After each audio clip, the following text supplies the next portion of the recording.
Welcome to InterPartyConflict, the podcast where we answer your questions so you can have the best tabletop gaming experience possible. My name is Gabe. My name is Jeff. And we're going to answer your questions today. But first, I have a question. Jeff, how are you doing today? Oh, me? Oh, yes, you. I'm doing all right. Yeah. Had a little hectic of a week, but you know, it wasn't terrible. Just had a bunch of stuff I had to go out and do, and it's a little stressful going out these days. Going out shopping and stuff like that. So yeah, it's pretty tough. Hopefully, I don't know. Sorry, I should put in a disclaimer here. I have my window open and I have no intention of closing it because it's nice out. So there may be some extra household noise today. Extra household noise. There'll be lovely birds chirping in the background. It'll remind everybody of what outside is like. Yeah, hopefully. So we, speaking of birds, this is a small bird tangent that I will most likely leave in the episode. Okay. We have these like little planters that are just hung up on our fence in our driveway. Oh, I know where this is going. A week or two ago, a robin built a nest in one of our planters, and we thought it was awesome because it's like right outside the window. We could look out there anytime we wanted to. After a few days, there were three eggs in there. We were super excited. Cool. However, this story does not have a happy ending. What? We had several days that were incredibly cold. Like we had like 2 nights in the span of a week, 2 nights where it snowed. Oh, right. And we're pretty sure the mama bird gave up on it because at some point she left and did not come back. Oh, no. That's disappointing. However, the silver lining is that another robin started building a nest right after that in a different spot. So like in part of our backyard. So unfortunately, the first nest of robins did not end well. The second one I have high hopes for. Okay. So I hope it's not going to snow again. It better not. Right? Yeah. I remember last year thinking like, wouldn't it? I feel like at this point it's gonna be snowing around my birthday, which is like towards the end of May. Mm-hmm.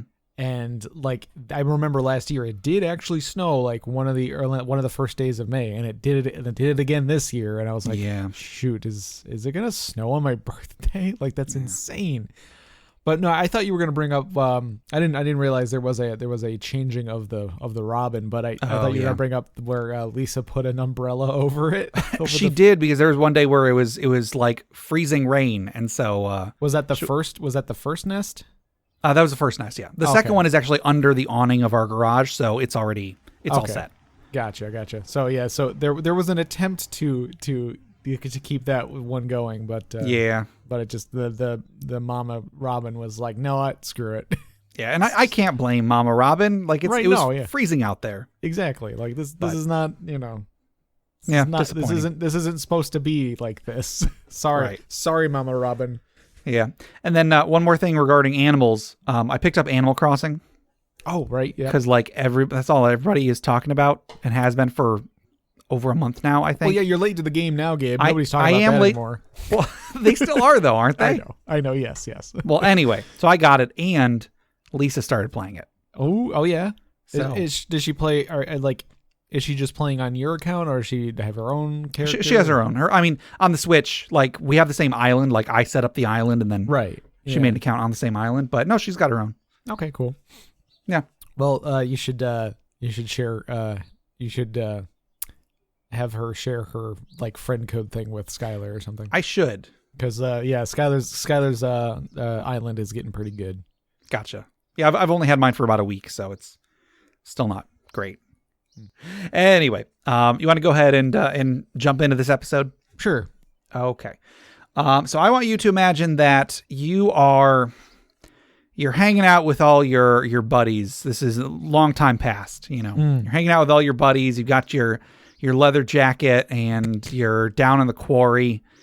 Yep. And that new guy, his name is Riff the Scaly, because he's got like these like dark blue scales, and he's really tall. He's like 30 feet tall or something like that, about the size of a house. Yeah. And Riff says, I hear that that cave over there has a bunch of treasure in it, but there's a big monster that lives in there too. I bet you can't go in there and make it all the way to the end. I'm like, oh yeah, Riff, and I like pull up the sleeves on my leather jacket. I march myself over there, stomping, kicking up dust. Do you have dice? Oh, I do. Okay. Give me a wisdom saving throw. Oh, Gabe. Yeah. I rolled a 20. Oh, awesome. I did it. I finally did it. Okay. So everybody's out there and they're all heckling you, and you think to yourself, I really need to put this guy in his place. I need to lay down the law. And so you charge in there. It's spooky. It's scary. And as you know, courage is not being unafraid. It is being afraid and continuing on anyway. And so you continue on. And sure enough, there actually is some cool stuff back there. It's not just a local legend. You know what's back there, Jeff? What's that? Back in that cave is the dragon's hoard. Oh, man.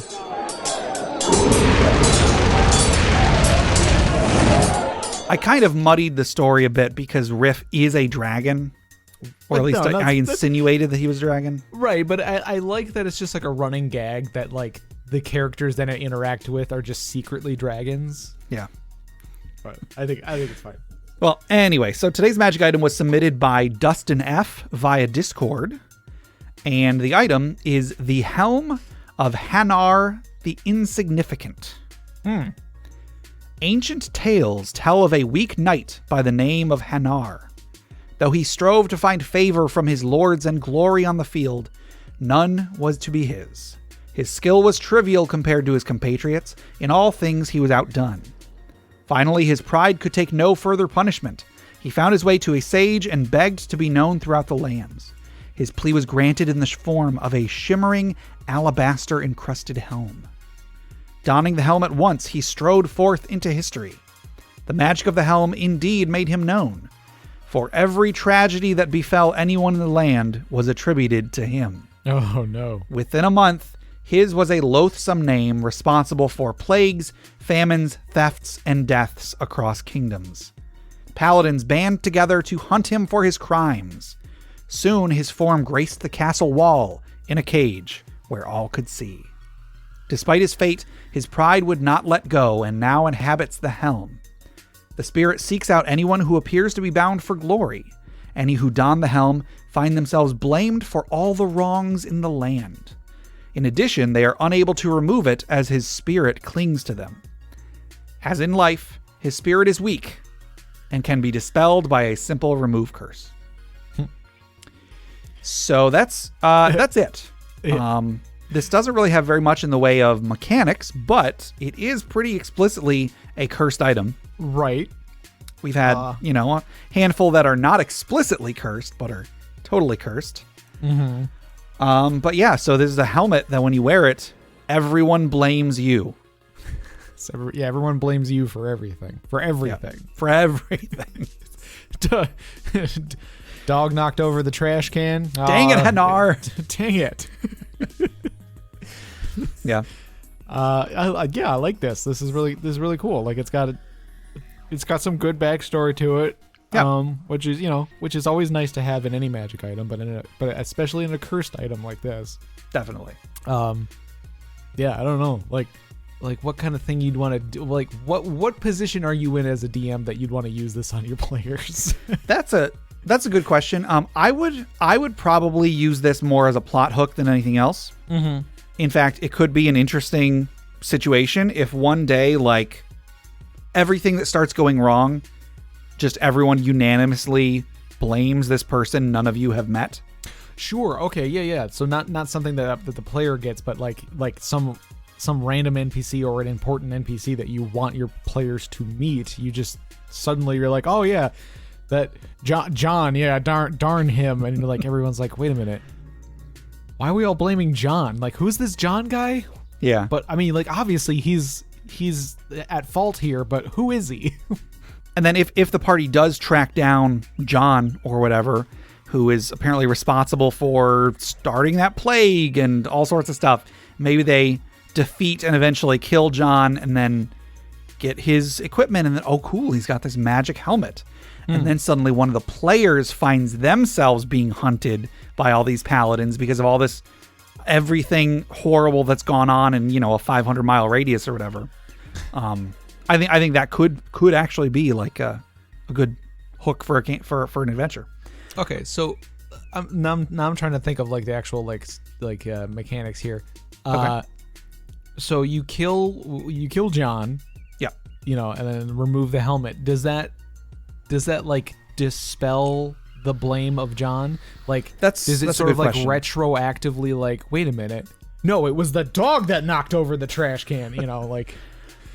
I would say, because like I said, there isn't really very much in the way of mechanics for this item. I would say everything is still everything that happened while John was wearing the helmet is still attributed to John until a remove curse spell is cast. Oh, okay. So if he's dead, you got to cast it on his remains or something like it.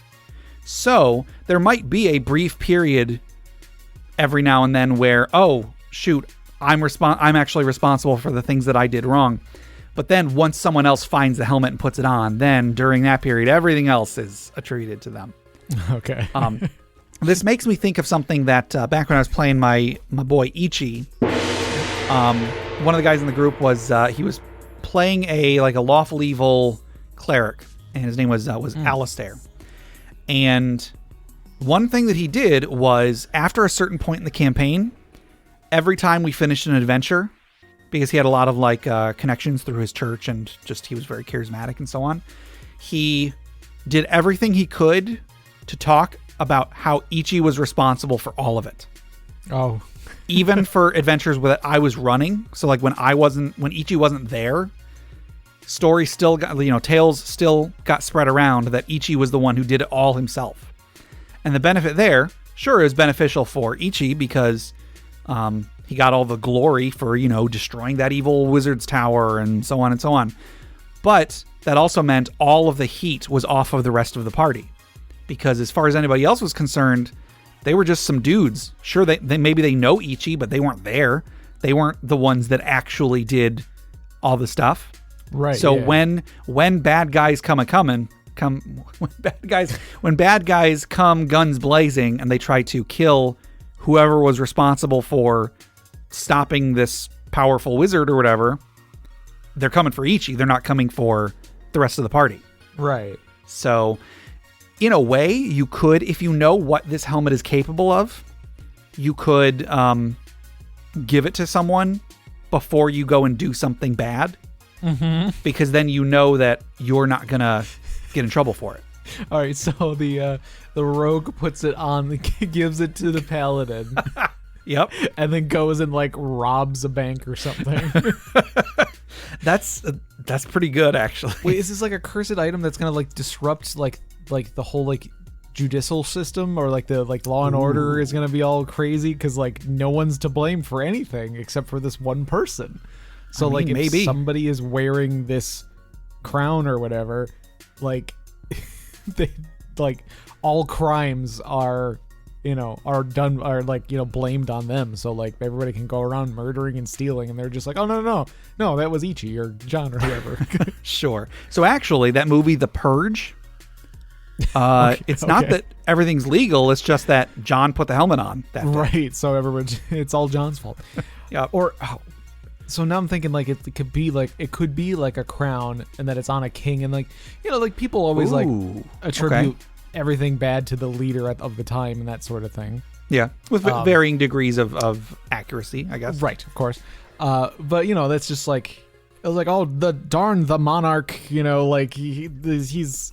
It's all his fault that we're starving. Yeah. In reality, it's just there was a plague or a famine or whatever, and it's he couldn't have helped it, but because he's in charge, they all blame him. Yeah, but it could be in fact that he's wearing a cursed crown that has this thing on it where everybody that lives in this city or in this kingdom blames everything on him. I mean, that's kind of a neat idea. Ooh, put another layer on top of that. Okay. Are you familiar at all with the Wrath of the Lich King expansion of World of Warcraft? Not really. So like Prince Arthas puts on this Helm of Domination, I think it's called originally. I can't remember. Okay.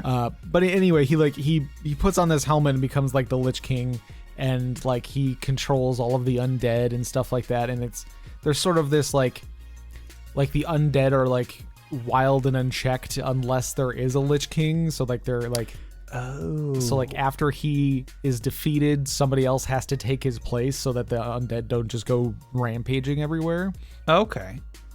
So it could be a sort of like, it's like a physical, burden thing where it's like this king has to wear this crown, otherwise everyone dies for whatever reason. But it's also cursed in another way that he is then blamed for every wrongdoing that has befalled the kingdom. Interesting. So it is a thankless job by every means possible, but like is absolutely necessary to keep thousands of people from dying. Sure. Yeah, so I think that it's kind of a funny item. It's a goofy cursed item, but it definitely has some potential. I think that if it were used by someone who knew what it did, if it were, given to somebody or whatever, if someone nefarious were trying to use it intentionally, there's a lot of potential there, and I think that's really cool. Yeah. So yeah, I don't really have too much else to say. Like we said, there isn't really very much in the way of mechanics, but yeah, it's really cool. It's a neat idea from Dustin. Dustin submitted a lot of magic items, and I think this is one of the ones with more potential, I think. Well, I think that'll do it for the Dragon's Hoard for today. So thank you, Dustin. Once again, that was the Helm of Hanar the Insignificant. And Jeff, if anybody else wanted to submit magic items for the Dragon's Hoard, or if they wanted to submit questions for us to discuss, or stories for the funeral pyre or retirement village, how would they get those to us? They could send us an email at interpartyconflict@gmail.com, or join us on our Interparty Discord at bit.ly/interpartydiscord. Yes, that's correct. And before we go any further, we have a giveaway to give away today. As usual, we're giving away a copy of Unearthed Tips and Tricks Volume 1, courtesy of Crit Academy. It's a great product. It's a DM's Guild supplement that is a collection of character concepts, encounter concepts, monster variants, magic items, DM tips, player tips, 25 of each of those from the Crit Academy podcast. It's a great, great product. So, Jeff, who is our winner of this great product today? Gabe, I think there's like a typo here. It says the winner is Dustin F. Well, yes. Congratulations. I should probably put the little winner sound effect in there somewhere. Whoa, whoa, whoa, winner. Gobble, gobble, gobble. It's funny because just a minute ago, like 2 days ago on the Discord, we were talking about, I was saying how I always feel with the drawing, I feel bad when someone's on the drawing for a really long time, in the running for a long time and doesn't win because, it's random. So yeah, there's going to be people in there that don't win for a long time. And Dustin has actually been, I think he was the second person to enter.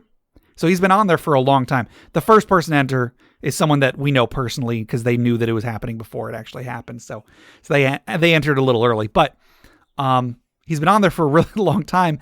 And like, seriously, like the next day or 2 days later or something, he's the one that comes up. So I hope he doesn't think that I pushed him ahead on purpose. Right. In fact, part of me was like, I should probably re-roll. It's going to seem too suspicious. But that defeats the whole purpose. So anyway, so congratulations, Dustin. Yeah. You should be getting this very soon, in the next day or two. Hopefully you enjoy it. And after you're done reading through it, hopefully you'll leave a review for Crit Academy on DM's Guild, Drive-Thru-RPG, wherever you get it from. Help more people see their products and check out the other things that they've got for sale. So yeah, thank you to Crit Academy for facilitating this. Jeff, if anybody wanted to be like Dustin, if they wanted to also win a copy of this awesome supplement, how would they enter? They can enter by sending us an email at interpartyconflict@gmail.com with unearthed tips and tricks in the subject line. That's correct. And yeah, so good job to everybody who's won so far. Good luck to everybody who has not won yet. enter this drawing. We can always use more applicants. Yep. All right, and then I want to. Hey Jeff, we've got a cool announcement. Yeah. We got a new patron. Oh, cool. Thank you. Yes, Philip D has become a new patron of ours. So thank you very much, Philip. You are awesome.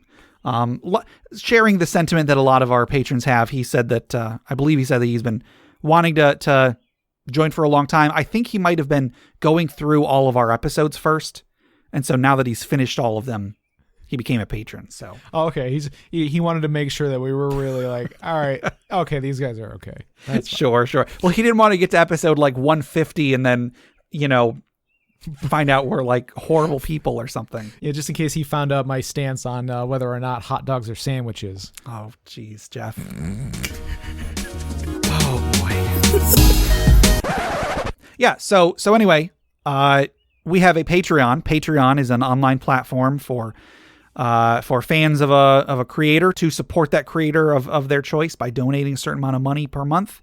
And our Patreon, you can find at patreon.com/InterPartyConflict. If you want to support us, we've got a few different tiers on there. We've got a $1 tier, a $5 tier, a $10 tier. We've got fantasy fiction that I've written in the past, and I'm turning those into audio format. Also, I should probably mention, I just put out a new fantasy fiction a few days ago. Oh. Back when I decided I wasn't going to be writing anymore, I told all of our top tier patrons at the time that, like, hey, if I still owe you a character story, I will still write it. From everybody who has been a top tier patron up till this point, I told them, I will still write one for you. Just I won't offer it for anybody new after that. And so this one patron, Edward, ended up taking me up on that. And unfortunately, it took me over 6 months, I think, to finally find the time and actually write the thing. But I finally got it written. It's written and it's out there. So all of our patrons can go and read that whenever they like. I probably won't be writing any more anytime soon. We do still have 1 or 2 patrons that have not taken me up on that. Sure. Maybe 1 or 2 of them will. But until then, no more new fiction. However, there's plenty of it on there. If you're a new member of the Patreon, lots of fiction for you to read, several to listen to. We've also got a monthly bonus podcast. We just put out a second episode that was about time travel. Oh, right. Because both of us had a lot to say about time travel, I think. Yeah, we did the time warp again. Yeah, yes. And then on jump to the left, we also have on our top tier, we have a monthly Roll20 game. We just did our monthly Roll20 game a couple days ago. And, hey, Jeff. What? I introduced time travel. What? Yeah. Awesome. Yeah, so I'm not sure what I'm going to do with it. I kind of make a point of not coming, like I purposely don't really plan ahead with that. It's kind of an exercise of my own. I keep trying to write myself into a corner every month. I try to leave off on something that it's like, how in the world am I going to follow up to that? Sure. And then, you're putting challenges in there for yourself. So anyway, we'll see in coming months what I'm able to do with time travel. So, gotcha. So that's a lot of fun. So yeah, we've got a lot of cool stuff on our Patreon. If you want to support the show and get some cool stuff in return, head to patreon.com/InterPartyConflict. Check out the rewards. If anything appeals to you, help us out and get some cool stuff back. And then just one more quick thing. Check out the other podcasts on the Crit Nation Fellowship. Check out Crit Academy at critacademy.com. Justin, Ian, and Brandon create new and reusable content for players and DMs alike. Also, check out Brute Force and Ignorance. They are an actual play podcast on the network. There's some great guys over there. Also, check out D&D Character Lab. Garen and Dan made characters every week and pitted them against each other to debate whose were better. Let's get into some questions. Okay. All right. Our first question comes from Yomusing. Yomusing? Yomusing. Okay. Maybe it's amusing, but with yo in the beginning. Yomusing. I don't know. Our first question comes from Yomusing on Reddit, and they ask, if you could make Detect Magic better, how would you change it? Yeah, so not necessarily that Detect Magic isn't good. I think it's a pretty good spell in various editions of D&D. Wait, Gabe, there's an alternate question here. What is the worst spell, and why is it Detect Magic? Are you being serious? No. Okay. Because no, the worst spell is True Strike. Sure. Oh, yes, of course. It has its uses, but its uses are still worse. No, it doesn't. It's the worst. It is a waste of a turn. if you have like a magic gun that only has one bullet. Okay. And there's no time constraint. Yes, if there is a magic gun with one bullet. Hey, it's a use. I said its use wasn't good. All right. Anyway. Yeah. So detect magic. So detect magic is a first level in 5th edition D&D. It's a first level spell. Takes 1 action to cast. Duration concentration up to 10 minutes. And so you cast a spell, and then for the next 10 minutes, you can sense the presence of magic within 30 feet of you. If you sense magic in this way, you can use your action to see a faint aura around any visible creature or object in the area that bears magic, and you learn its school of magic, if any. And the spell goes through certain barriers. It's blocked by stone, metal, a thin sheet of lead, or a bunch of dirt or whatever. So, pretty simple spell. You cast the thing, and then whenever there's magic within 30 feet of you, you can sense it. And then if you spend your action, you gain more information. So what are some ways to make this better? And, that it could be ways to make it more powerful, maybe ways to make it easier to use. You maybe make a higher level version of it, whatever that means to you, Jeff. Okay. How do you make it better? Well, there's something I want to bring up here. Yeah. Now, this isn't the only spell that has this, but this is one of those spells that has is blocked by a foot of stone, inch of metal, thin sheet of lead, 3 feet of wood or dirt. Yeah. There are several divinations that have that, I think. Right.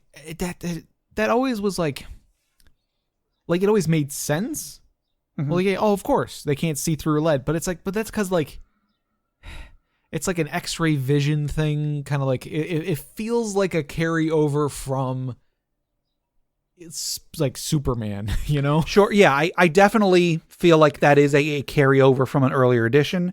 If this didn't exist, if they were just making this spell now, and they were not pulling it from any other media, it probably would not have that. It probably would just be it would either be you can detect whatever, or it'll be any barrier stops it. Right, or just like any barrier, like a foot of anything, really, Sure. Like just whatever it is, it's just a foot, just so you don't have to be like, oh, is it made out of lead? Is it made out of metal? Like what? Well, but what if the dirt has stones in it? Oh, do the stones? Do they have any bits of metal in them? Maybe they do. It's like and like. If the players are using the spell a lot to do things, then every enemy is going to start keeping their stuff in lead. I don't know. Yeah. I mean, that's what Lex Luthor did. So is it really? Yeah. I mean, because Superman can't see through, he has X-ray vision, but he can't see through lead. So Lex Luthor just had everything, the walls of his buildings were all lined with lead. That's why if you're a superhero and you have some sort of a weakness, spread misinformation about what your weakness is. Right. Be like, oh, I can't see through gold. Yeah. Oh no, I'm weak when someone throws gold at me. I can't see through delicious chocolate cake. If I'm ever on a reality show, I'm going to tell them, oh, I'm terrified of rats. They're so scary. Right. Yeah, right. Because any of those reality shows or whatever, they ask you those questions so that they can bring them in on the show. I'm allergic to spaghetti. Please don't give me a big plate of spaghetti. No, not spaghetti. Yeah, so that's definitely a good point. It is it's a really arbitrary a clause to put on this spell. So getting rid of that, you think would just be a way to make it better? I don't know about necessarily getting rid of it, but I don't think I hate that it's blocked by lead or whatever. I think that's kind of neat. Yeah. But I don't know, maybe something more specific, or I don't know, lead feels mundane because it feels like it's from somewhere else. Cause it's yes, lead, using actual real life X-ray, being able to take X-rays and stuff, things like metal and everything block the X-ray from hitting the sheet or whatever. I'm not a radiologist, but I think lead specifically, it's really good at absorbing radiation or something. Right. Yeah. Well, here's a question. What if instead of saying it's blocked by this much stone, this much metal, this much lead, whatever, what if instead it said your DM may rule that certain materials block detect magic? Sure. Well, do you think Do you think that would make it better or worse? Making it so that there isn't anything, it's not set in stone, especially not set in a foot of stone, because then it get blocked. But it's something that, like, this is just, your DM can rule this, but it might vary from DM to DM. Right. I don't know. I think maybe it's better that it's specific in that way, because then it's like your DM can't just be like suddenly like, oh, but you can't see this one for some reason. But I feel like they're gonna do that anyway. They're gonna be like, oh, he's got some lead in his armor, sure, or something, or the room is lined in lead. Yeah, I mean, like if it's a specific thing. If the DM makes it a specific thing for a purpose, and then like the players can use that information for more than just like, oh, we can't see in here, but like, oh wait, it's lined with this metal that, you know, is only known in this one region or something. I don't know. Like it could, like the fact that they're coming across this material could be a clue to something else. Okay.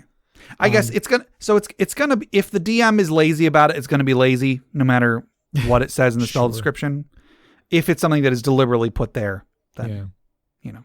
Oh, sorry. I feel like I'm harping too much on this. No, it's fine. No. So let's really break down. So it says it can penetrate most barriers. Most barriers. Why isn't common it metal. all What is a barriers? common metal?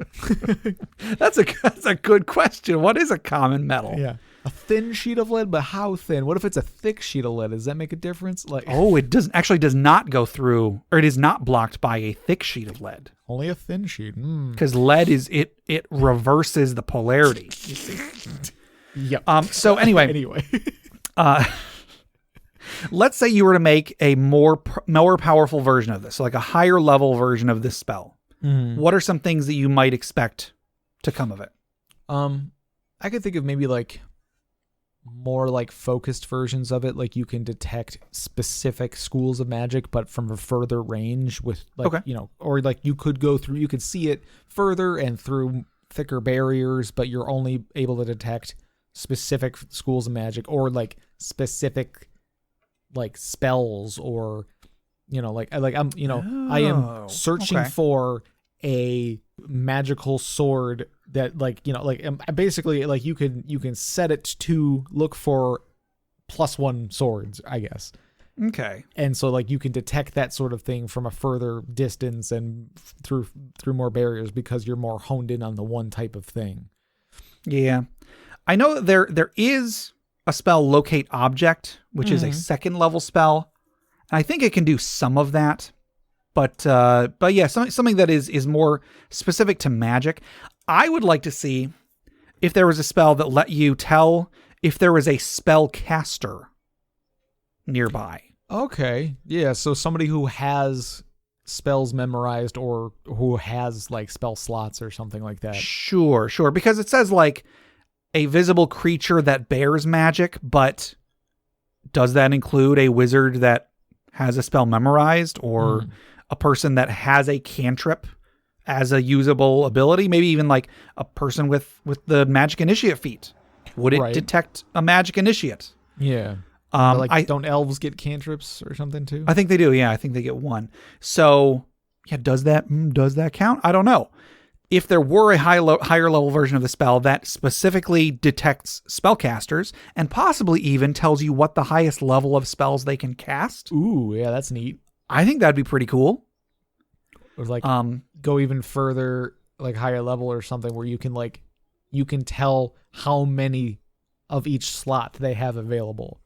That would be really cool. If there was like a pretty high level version, but it tells you how many spells this person has. Right. It's like, oh, that would be pretty cool.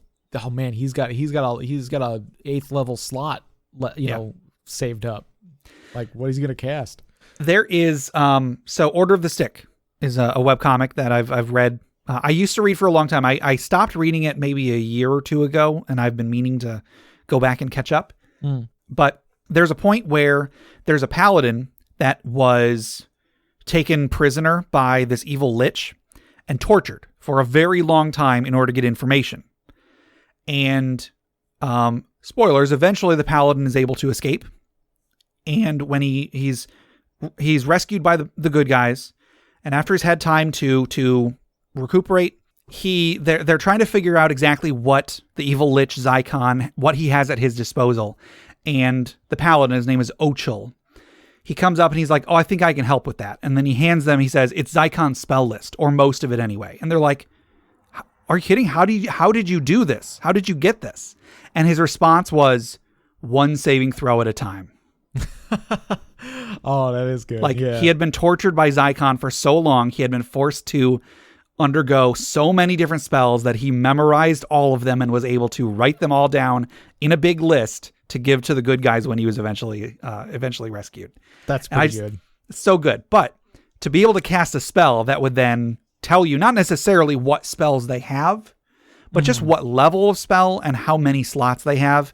Oh boy, that would be so powerful. Like that would be so useful in a game that used it well. Right. Yeah. Yeah. It'd be interesting to like be up against like a powerful spellcaster and then use this on them, and then like you realize like, oh, they only have like 2 level 1 slots left. Like oh wow, that disintegrate was their only 6th level spell. Right. So it's so you could they could be bluffing and saying that they're gonna kill you or whatever, but you got them on the ropes basically. So yeah. But then similarly, if you think that they're out of juice, and then you cast the spell and you're like, oh, they're saving that 9th level spell, that ninth level slot. Mm-hmm. So I think that could be really interesting, being able to see how many slots they have. Yeah. Oh man. Like I was just thinking like maybe you can like let the players use this early on in like a battle against a big bad evil guy, and like they're doing okay against them, and then they find out that he's got this like 9th level slot saved up, and they're like, wait a minute, he's just been toying with us, we gotta get out of here. Yeah. Here's a thing that a lot of people use Detect Magic for, and I'm guilty of this too, but I don't think Detect Magic is supposed to do this. On many occasions, there have been a time where I really needed to illustrate to the players that the bad guy was here, or something else, like something weird happened here in the past.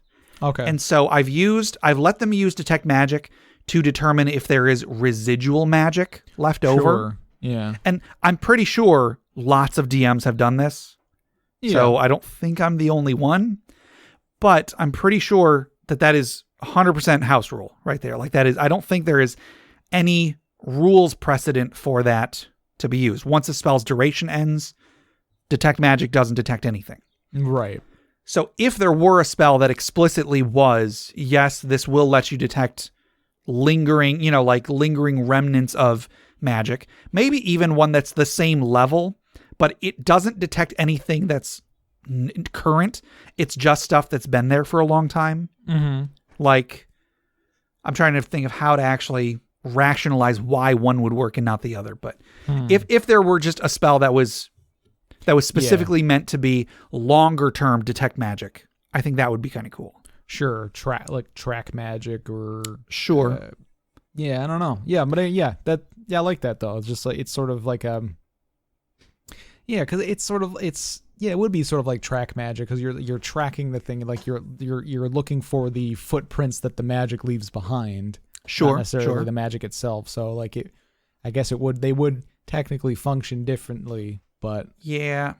I'm thinking, like, I'm imagining if you're trying to take like astronomy photos, in order to take photos of certain things in the sky, you have to be looking at that thing for hours, if not days. And so there are like, you can get a telescope that automatically moves so that it's always focusing on the same point, so as to collect light from that point over the course of several hours. Right. Maybe it would work something sort of like that. If there was a bright light in front of that telescope, it's going to be too bright. You're not going to be able to see anything. But if it's a far away dim thing, that's what you're able to detect. So the spell might get overloaded by a currently existing magic source that would like just instantly end the spell. But if you are able to just focus on the long-term stuff that's been there a long time, that's what it's able to collect. I don't know. I'm trying to create flavor for why this spell would not also just do what Detect Magic does. Right. Yeah. Be separate. Yeah. But yeah, I kind of like the idea though of it having a long casting time too, because you're sitting there for exposure. There's such a faint amount of magic left that you have to kind of sit there and wait for the spell to actually pick it up. Yeah, and if it's been like 10 years since this spell was cast here, having to wait an hour isn't really going to ruin anything because it's already been there for so long. Like the longer it's been since magic's been there, like the longer they have to cast it to detect it or something. Okay, I like that. So it could be like, they might use it every once in a while to be like, okay, no, but nothing's magic's been here in the last 5 minutes because we use the spell as an action or whatever. But if you need to detect if something's been there in the last like 3 days, you might need to spend, I don't know, like an hour or something casting it. Yeah. Yeah, no, I think that would be a pretty cool, I think that's a cool idea for a spell. Mm-hmm. I don't know. Yeah. Detect trace magic. I don't know. I'm trying to come up with a name for it. But detect trace magic, I think, is a pretty good name for it. In the current Adventure Zone campaign, there's one of the characters I think he's playing a homebrew class. I'm not positive. He's like a barbarian that also casts spells. And I think he started off with an ability that functions like detect magic, but instead of like him casting it and then he can just sense where there's magic, I think it's that he physically glows when magic is nearby. Huh. And I kind of like that. So the way that it functions in the rules is you cast it, you are able to sense the magic. However, I've read several books where someone casts it and then it makes the magic around them glow. So there are advantages and disadvantages to that. The advantage is that other people can see it. So like you could cast it and then now everybody in the party knows where the magic is coming from. However, the downside is everybody can see it. Right. So everybody knows what you're doing and they all know where that thing is that you're trying to get to. If the bad guy sees you cast a spell and then suddenly their hidden magic artifact or whatever starts glowing, they know what's up. So it'd be harder to do it in a subtle way, but beneficial because now everybody can benefit from it. I just looked it up. It's actually the Unearthed Arcana Barbarian Primal Path. Oh, okay. Yeah, Path of the Wild Soul. It's actually I remember reading it when it came out, and it was actually pretty interesting. I think it has some ability to like give magic slots back to magic users or something. Oh, interesting. He's been multi-classing with sorcerer, so I'm not sure which abilities are from that or which are from sorcerer. Yeah, the thing that's making him glow, that's definitely from the path. That's called lingering magic. Okay. Your body reacts to the presence of magic. You can cast detect magic spells without using a slot. And so you're using your constitution for this. You faintly glow a color corresponding to the school of magic you detect. Yeah. I mean, I really like that. I think that would be a cool alternative for detect magic. Mm-hmm. I kind of feel like to make detect magic better, give a few options, and when you take the spell, you can decide which variety of detect magic you're going to use.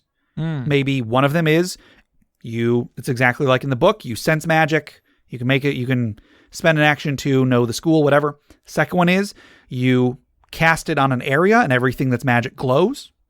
And then maybe another one is you glow when you get close to magic or something. Although I do know that there are a lot of different ways to get detect magic. Like there's you can get detect magic at will as a second level warlock or something like that. I think so, yeah. It's pretty easy to get, and I think it's also a ritual, right? Yes. So I mean, it's hard to balance something that is so it's hard to improve something that is so easily available other than just making a better version of it at a higher level or something like that. Sure. I don't know. Okay. So I guess you're saying that there's ways to make it better, but I guess here's it's not exactly in the question, but would you change detect magic? I feel like it does need something, but I couldn't figure that out. I don't know. It's sort of, I don't know. I feel like maybe it is going to be like a case by case thing, because if you think about Eberron, where everything is magic, Yeah. like how useful is detect magic when it's just, is it just blinding, or can you discern the differences between things because everything is magic? Like if you're looking at a pile of magic objects, is there any way for you to decipher like the, which is which and what has what school and whatever? Yeah. Well, you brought up a good point. I mentioned how I and a lot of other DMs, I'm sure, allow detect magic to detect stuff that is no longer there. Mm-hmm. I don't think the whole you got blinded because it's so magical. I don't think that is a thing. I mean, like, it's a thing in that I do it. Every DM I've played with has done it.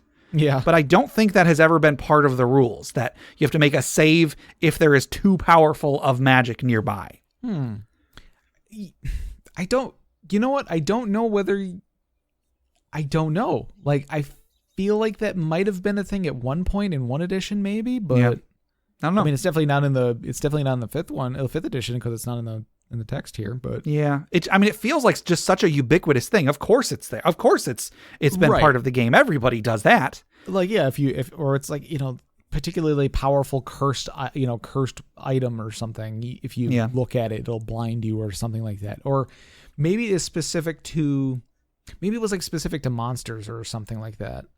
Maybe there was like a specific item or a specific monster that if looked at with a detect magic spell, you go blind. I think it might have been like written in an adventure or something like that. Yeah, maybe. Here's an idea. What if when you cast detect magic and there's a very powerful source of magic nearby, the effect that it has on you is different depending on the school? Maybe if it is evocation magic, you take some fire damage, like something blows up. Sure, yeah. If it's conjuration magic, it's so powerful, some of the magic like lashes off and like an elemental gets summoned and you got to fight the elemental. Okay. Or I don't know, something like that. Well, when you first said that, I was thinking more slightly more mundane sort of things happen. Like it's like, well, if it's evocation, you get the hiccups. Like okay. Or if it's like if it's abjuration, you get a little itchy or something like that. Sure. I don't know. Maybe like for a moment you're surrounded by like an invisible field that gets in, like, that surrounds your entire body, so you can't actually touch anything. I don't know. you start miming a wall. There you go. Now I kind of want to branch out instead of just doing, oh, you're blinded. I kind of want to do like, oh, well, this is divination, so you see something 5 minutes in the future. Yeah, sure. Or you see into you see through someone else's eyes, but you don't know who it is, or that sort of thing. Okay.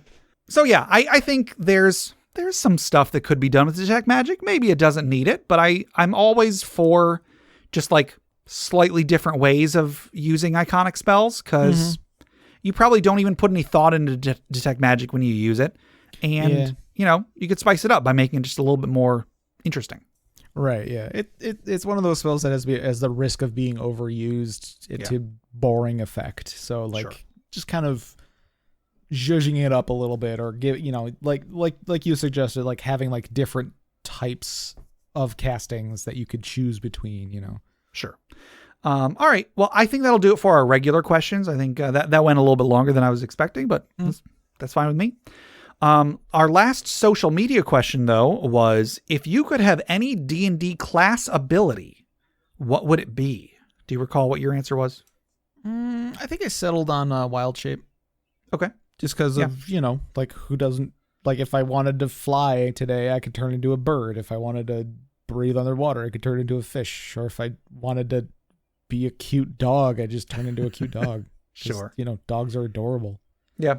I think it'd be cool to be a warlock, because then someone would care about you. As a joke. I'm married and my wife loves me. It's great. No, I think I said... Are you saying that your wife is your patron? No. I don't know what I was saying with that, Jeff. Please, I hope Lisa never listens to this. She won't. Don't worry about it. There was one time a long time ago, she put on our Dinner Party Conflict episode on repeat while she went to sleep. So it was like Gabe was home. Aw, that's sweet. Yeah. Anyway, so I think I said some of the monk abilities from specifically from 3rd edition, like slow fall. I don't know if I specified anything beyond slow fall, but slow fall is pretty cool. Yeah. Yeah, a lot of the monk ones are actually really good. Just like, you don't age is one of them, I think. Yeah, that's pretty good. I think druid has that too. Maybe, I don't know. Maybe eventually. Just being able to like catch something dangerous thrown at you. I don't know. Sure. Yeah. Deflect arrows or whatever. Yeah. So over on Facebook, Dan W says, "Wild shape, roar! I'm a dragon turtle." Yes, I know it's not in the rules, but I've been indoors for 6 weeks. Give me a break. Sending love and hugs across the pond to you all. I'll allow it. Okay. That's Dan from Brute Force and Ignorance. He was nice. He and Jake were guests on our podcast a long time ago. We haven't had any guests in a long time. I feel like it should have been easy to get guests during the quarantine, but I haven't bothered. I don't know. Michael P says, "Invocations. Some of my favorite roleplay moments come from invocations. Of course, letting the DM know you're taking Devil's Sight and Eyes of the Runekeeper helps prevent those conflicts of interest. Haha. One of my favorite moments came from using Relentless Hex, Devil's Sight, and Darkness together to duel a big bad. Hexblade's Curse was the hex I was using to not stack concentration." Yeah, that's a killer combo. I have several character concepts based solely around like Devil's Sight and Darkness. I have a Ninja Turtle character concept that is like a monk turtle that uses Darkness and Devil's Sight. Okay. Is Eyes of the Runekeeper the one that gives you Detect Magic at will? I forget if that's the one or if that's the one where you can like read anything. Oh, it might be that one. I don't know. I think there's one that you can like read any language. You can't necessarily speak it, but you can read any text and understand it. Sure. Elliot M says, "Portent would be cool. Getting to roll first thing in the morning and apply the outcome to whatever I want for the day could be helpful. Get a good roll. Maybe that server at Chipotle accidentally adds more to my bowl. A low roll. Maybe that guy in Call of Duty actually missed that shot that would have killed me." Oh my God, he uses on Chipotle. That's awesome. Yep, those are some priorities right there. Oh, well, I mean, like, because you get it every day, you know, like, but I mean, like, I feel like it'd be really tough to decide what you're going to use those things on. It's like if you can only like, if you get like a 20 one day, you're like, oh man, I gotta save this for something good just in case something really bad happens, and then nothing bad happens, and you're just like at the end of your day, you're like, I just want extra guac on my Chipotle. Sure. But then a bus goes careening off a cliff right after, and you're like, dang it, I could have saved them. See, I would always be like, oh no, I can't use it on that. I can't use it on that. If I see one bus go over a cliff, oh, what if there's going to be 2 buses later? I can't. Anyway, I stole that from a Mad TV sketch. Right. So Sean M says, "The Pathfinder Vigilante ability to have an alter ego. Matches Malone by day, Demon of the Night by night." Sorry, Matches Malone is a pretty good name, I will say. Chris F. Dang. says, "Spellcasting. I'd love to be able to make the impossible happen because I will it to be possible." Mm-hmm. Yeah, that's a pretty good answer. I think if there is a way to game the system of this question, it is just to say spellcasting. Spellcasting, which, like when people say, a lot of people are thinking of a few specific spells that they just really like. So like, I feel like that's fine. It's not like I can cast all spells anytime. It's like, no, you probably got your favorites, and those are the ones you're going to use anyway. Yeah. Ryan P says, D&D 5th edition monk, either purity of body or tongue of the sun and moon. Both would be pretty sweet. Right now, purity of body. Man, you're sitting on top of the world with that one. Doing all right. Right. And then Justin H says spellcasting. Over on Reddit, we just got one. Alistar the Minotaur says, "Oh gosh, I want to just say spellcasting, but that feels like a cop-out.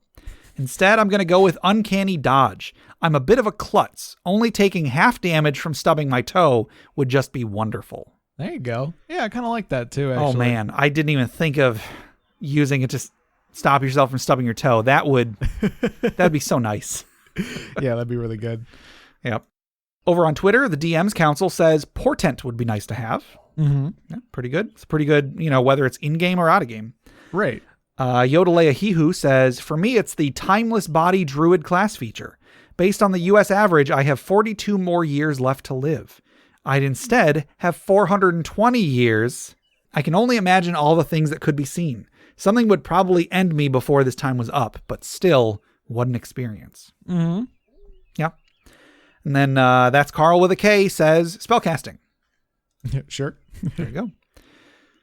Over on our Discord, Collins B says, right now I'd like the monk's purity of body. Being immune to disease would be mighty useful. Plus immunity to poison means immunity to food poisoning. So I can eat whatever I want with no consequence or diarrhea. Oh, that's really good. Shoot. Hey, that and portent, you're rocking Chipotle.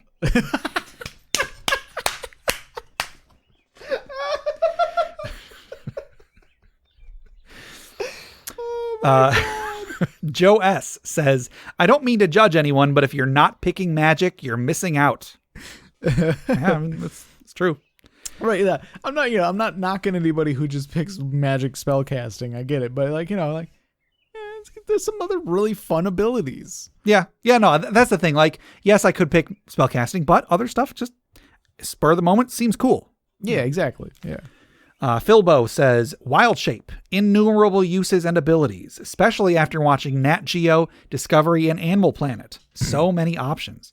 Yeah, because if you're playing, if you're in a game where the DM is strict about you can only turn into things that you've seen, then that can suck if you've never seen a dinosaur or whatever before. Yeah. But in the real world, tell that to my friend David Attenborough. Exactly. So you can turn into anything.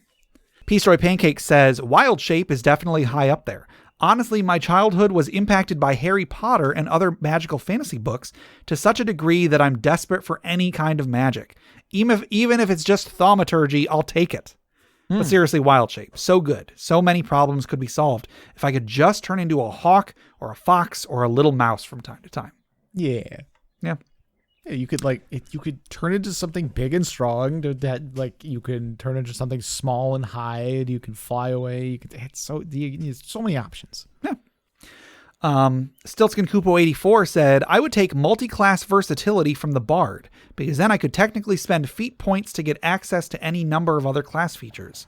But since feat points aren't a real thing in our world, I would settle for Fast Friends or the Warlord's Inspiring Word, as both could set me up as a wealthy businessman or celebrity. And I think some of the abilities he's talking about are from 4th edition, but hey, still works. Counts. Yep. Yeah. Then again, Bard's pretty good too.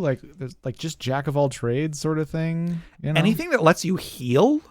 Oh, sure. Would be if you really sat down and think about the real world implications of having healing magic or something yeah. Yeah. Huh. Yeah. And then Damien the DM says, sorceress spellcasting specifically. It's a tongue twister. I don't want to have to study anything. I want to know magic and I want it to work. Yeah, I think when we did the question of what if you were a real character, what class would you be sort of thing or whatever, I think I wanted to do either sorcerer or barbarian, just because sorcerer is just sort of, you have this innate ability. It's not a thing you have to, I'm sure you got to maybe learn to harness it, but it's not, I don't know, you're only limited by your own, will or whatever, not necessarily having to go out and find a scroll or something. Yeah. It'd be cool to be a sorcerer, but my charisma is an 8, so who knows?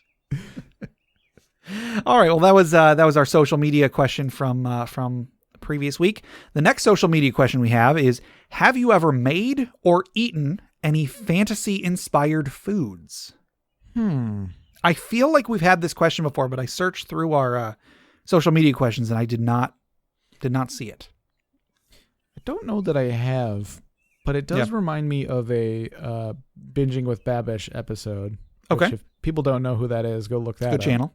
Yeah, I'll put it in the show notes. He did one on I don't know if it was specifically Zelda Breath of the Wild, or if it was like, or if that was just like part of the episode or whatever. But he made this like monster food from Breath of the Wild, but he like used like durian to make it. Oh, okay. And it was like this big, it looked like this big purple cupcake thing that had like little horns on it and stuff. It was kind of neat. But like he made this stuff out of like, he made like frosting out of durian, and like if it like anybody who knows what durian is, they know that it's like supposed to be like really smelly and like, yeah, it's a really bizarre looking, bizarre smelling fruit. So I don't know. Like I pictured like I just like the thumbnail is in my head of like this like big purple like cupcake looking thing with horns on it. Sure. Yeah, I don't think I ever have, but I think if I was, I would love to if the right opportunity presented itself. Right. Yeah, for sure. I think it'd be really cool to do that. All right. Well, I doubt we'll get a ton of responses, but I'm still interested in what people have to say. Mm-hmm. And then that'll do it for our questions for this week. But before we close out, let's wind down a little bit. Let's take a deep breath. Let's breathe in and breathe out that latent magic that's in the air that somebody's surely detecting with Detect Magic, as we toss another log onto the funeral pyre.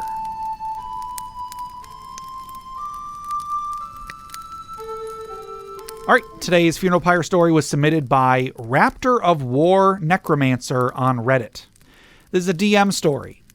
Guy wants to run up a set of stairs before parachuting off the top of them with a cape. Before he can climb the stairs, an NPC points a gun at him and says, "Don't move." Guy stops. Guy looks at her. Guy moves. Ooh. Bang. I added the bang. That wasn't part of the story, but I assume there was a bang somewhere in there. So yeah. Yeah. Whoops. Whoops. Don't know what to say other than don't get shot. Yeah. I guess. Clink? I guess I'll just leave it there. Yeah. All right, well, that'll do it for today. To submit questions for us to discuss, items for the Dragon's Hoard, or stories for the funeral pyre, please email us at interpartyconflict@gmail.com. For show notes, links to media mentioned on the show, and running lists of questions and magic items, go to interpartyconflict.com. Join the discussion on social media. We are on Facebook. We are on Reddit. We have an Interparty Discord. We're on Twitter at InPartyConflict. You can check those for our social media questions every week. Your answers might end up on the show.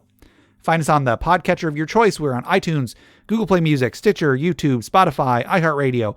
Anywhere you download podcasts, please rate, review, subscribe, or just tell a friend.